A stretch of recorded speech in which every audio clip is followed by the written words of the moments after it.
Natisha, sijawahi kumuona. Na alikuwa anaangukia upande ule mkono wake na mguu, lakini tena sasa hivi anaanza kuanguka.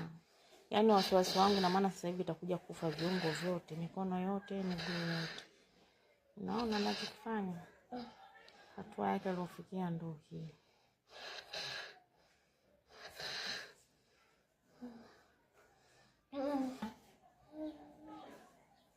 Yaani kishamtokea hali hii, haweni nguvu hata kidogo, na hata kuongea pia anashindwa. Inakuwa anamtoka mate tu mengi mdomoni.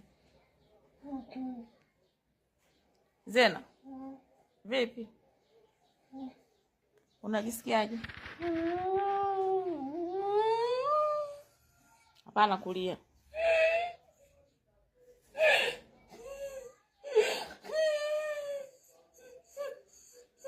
Hapana kulia. Kulia mimi nanimaliza nguvu. Hapana kulia. Mshukuru Mwenyezi Mungu.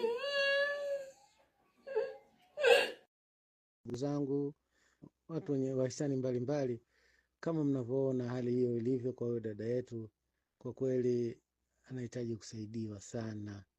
Na dada yetu huyo, dada Salma, anayekaa naye, maskini ya Mungu, anaishi naye kama ndugu yake wa kuzaliwa, lakini kwa ajili ya kutafuta radhi za Allah amejitoa mhanga. Tumpe support kwa kweli, ili tuweze kumpa matumaini yeye anayoguza, kwa kuonyesha sisi jitihada zetu tunamsaidia huyo.